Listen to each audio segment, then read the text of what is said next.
Pagi teman-teman, ketemu lagi pagi ini.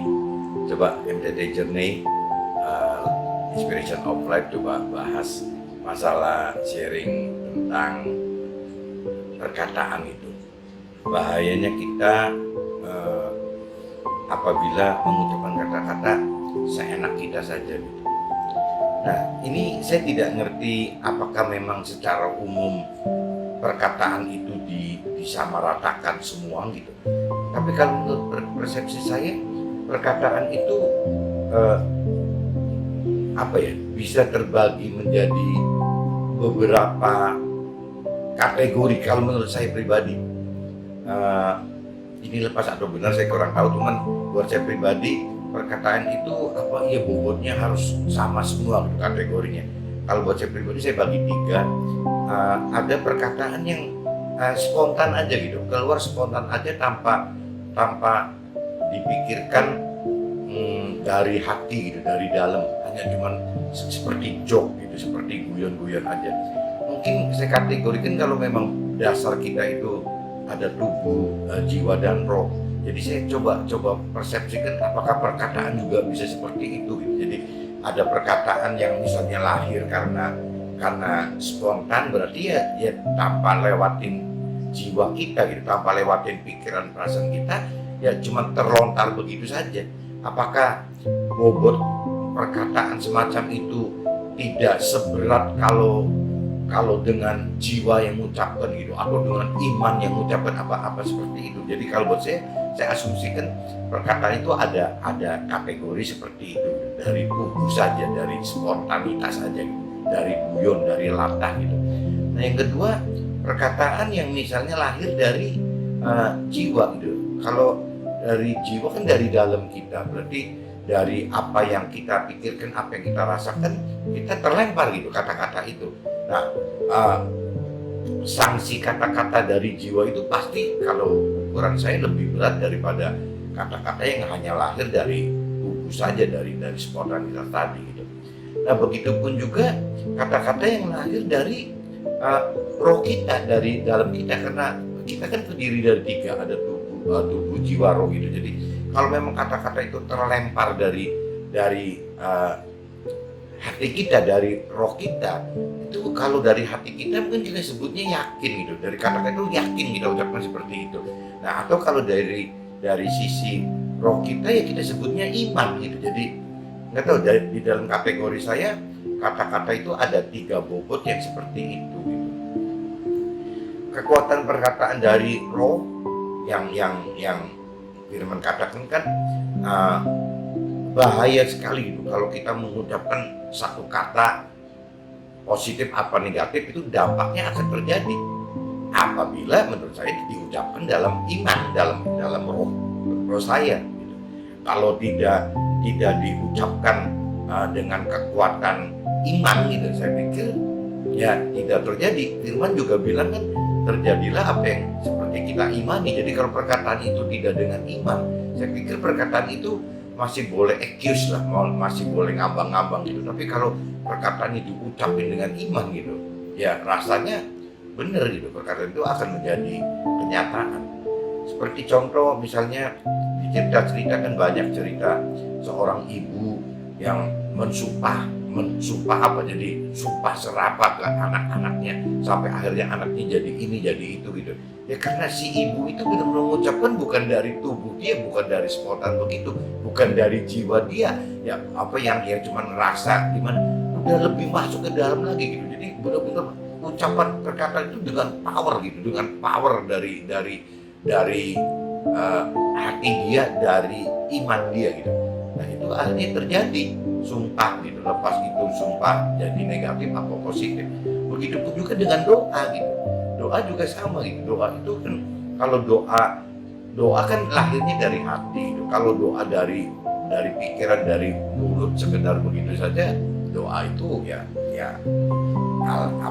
nggak punya kuasa apa-apa gitu. Tapi kalau doa itu benar-benar lahir karena memang dari hati, memang dari roh gitu, dari iman gitu, bahwa doa itu dengan iman, ya saya rasa kata-kata dalam doa itu juga akan terjadi gitu. Jadi harusnya kita hati-hati sekali gitu perkataan kita ini beresiko gitu, sangat beresiko. Yang dikhawatirkan itu kalau seandainya kita guyon gitu, kita kayak setengah guyon, joke begitu, kita ucapin spontan, atau mungkin hanya sekedar lucu-lucuan pikiran, ya cuma nyampaikan atau di perasaan kita gitu, perkataannya hanya sebatas level itu, ya mungkin tidak ada terlalu power, kecuali kalau memang si iblis manfaatin kata-kata itu dipegang gitu, kata-kata yang spontan itu dipegang, kata-kata yang hanya dari pikiran perasaan itu dipegang dan didakwakan kepada Tuhan, bahwa tuh Tuhan, si manusianya udah ngomong begini nih, kata-katanya begini. Nah, Tuhan kadang-kadang juga jadi serba susah karena Tuhan kan adil gitu. Jadi Tuhan itu adil, sehingga adil untuk manusia dan adil juga untuk iblis. Jadi Tuhan untuk belain kita itu susah gitu. Makanya saya pikir lebih baik kita yang lebih hati-hati dalam mengucapkan sesuatu itu, jangan seenak-enaknya kita gitu. Takutnya barangkali benar-benar ucapan itu keluar dari hati kita, keluar dari iman kita, keluar dari roh kita. Nah itu bahaya sekali kalau negatif gitu ya. Nah begitupun juga kalau misalnya perkataannya cuma iseng, tapi kalau iseng misalnya pas iblis usil gitu, ya bisa dakwah itu dan dibawa ke dalam Tuhan, itu juga akan jadi perkara, akan bisa jadi masalah gitu, karena di dalam Tuhan itu kan tidak bisa bohong gitu. Jadi kalau memang kita udah ucapkan itu, meskipun nadanya guyon nggak serius, tapi iblis akan bisa bawa perkataan itu menjadi hal yang serius, didakwa untuk kita gitu. Rasanya banyak ruginya kali kalau kita asal ngomong seenaknya aja gitu. Jadi perkataan versus iman itu karena apa ya? Karena memang Tuhan bilang apa yang diucapkan, firman bilang ya dan diimani gitu, ya itu ya akan terjadi gitu. Berarti balik lagi, perkataan yang dengan iman loh diucapkan. Kalau perkataan yang tanpa iman, ya mungkin susah. Sama aja doa tanpa iman gitu, ya susah gitu loh. Ya kita mau percaya Tuhan tapi tanpa iman, susah juga. Ya Tuhan, kita mau cari Tuhan tapi tanpa iman, nggak bisa juga. Jadi memang kuncinya perkataan itu harus dengan iman gitu. Kalau perkataan itu dengan iman, pasti besar sekali kuasanya dan susah untuk dibatalkan gitu. Jadi mesti hati-hati, dan kita juga mesti ingat benar-benar ingat bahwa Tuhan itu maha adil gitu. Jadi nggak bisa kok kita sembarangan ngomong, ya akhirnya iblis dakwa, terus akhirnya kita minta excuse ke Tuhan bahwa kita nggak gitu, Tuhan cuma guyon aja. Nggak bisa gitu, karena memang ada pernyataan bahwa kita diberi kehendak bebas oleh Tuhan, dan iblis diberi hak untuk mendakwa gitu. Jadi kalau memang apa yang kita ucapkan, kalau iblis pas dengar, ya pasti iblis manfaatkan gitu loh. Jadi kadang-kadang perkataan yang iseng, yang guyon-guyon aja juga kayaknya lebih baik jangan diucapin deh. Takutnya barangkali kalau pas nggak kebenaran gitu, malah jadi didakwa iblis, kan malah jadi ribet gitu.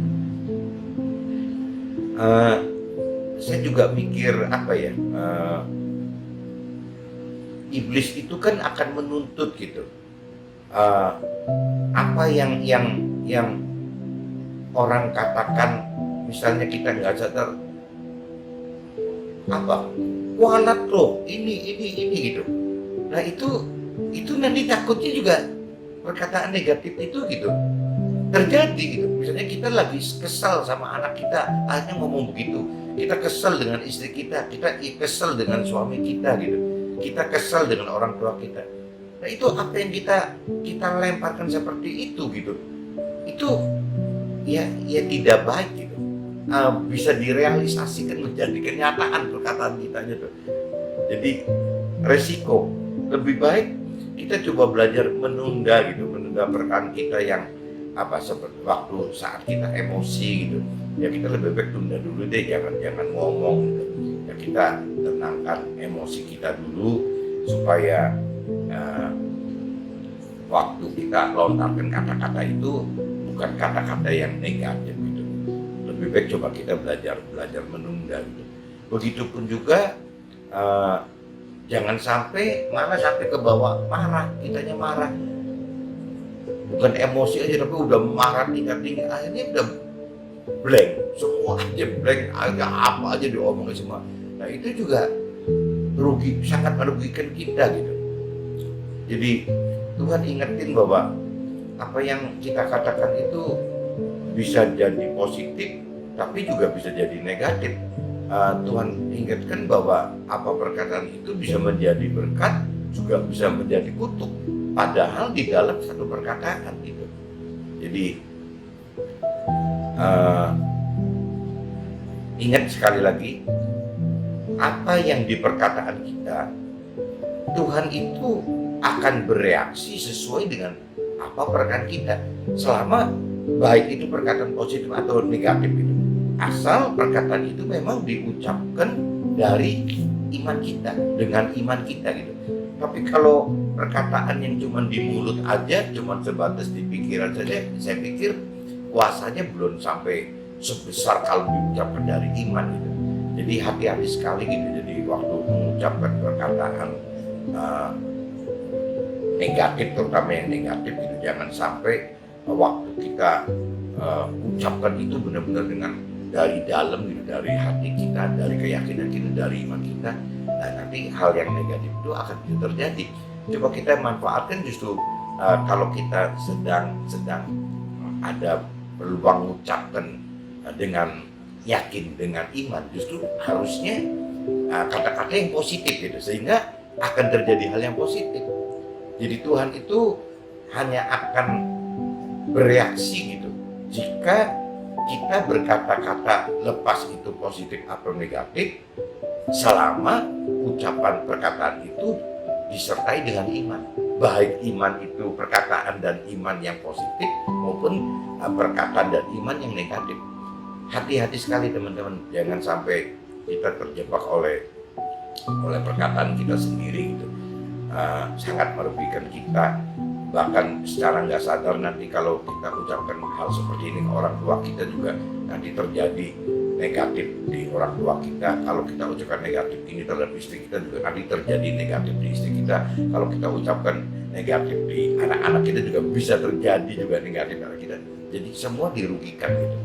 Jadi lebih baik sebelum mengeluarkan kata-kata yang negatif, coba kita tahan emosi kita, coba kita tahan kemarahan kita sebisa mungkin agar semua jadi reda. Akhirnya perkataan itu keluar, tidak, kalaupun keluar itu tidak dengan dari dalam hati, tidak keluar dari roh kita gitu. Jadi ya segitu. Dan syukur-syukur waktu kita lontar itu kata-kata itu sudah tidak ada yang negatif, sudah oke semua. Mungkin gitu tuh teman-teman. Jadi saya pikir ini pendapat saya bahwa soal perkataan itu seperti itu gitu. Jadi jelas kalau perkataan yang dengan iman itu jelas besar banget kuasanya. Cuman kalau menurut saya kelas tingkat perkataan itu ada kelasnya gitu. Makanya kan tidak semua apa yang kita katakan baik yang positif negatif itu terjadi. Karena apa yang kita katakan baik positif atau negatif itu kita kadang-kadang tidak ucapkan dengan iman gitu. Hanya sebatas di mulut saja, hanya sebatas di pikiran saja. Sedangkan firman Tuhan kerja, roh Tuhan kerja, atau roh jahat pun kerja apabila yang diucapkan itu dengan iman gitu, dengan roh kita. Nah itu baru kerja semua. Oke teman, mungkin cukup itu dulu masalah perkataan. Harap diingat-ingat, hati-hati, jangan sampai asal ngomong, takutnya iblis pakai perkataan kita jadi hal yang negatif. Oke teman-teman, begitu dulu. See you. Bye-bye.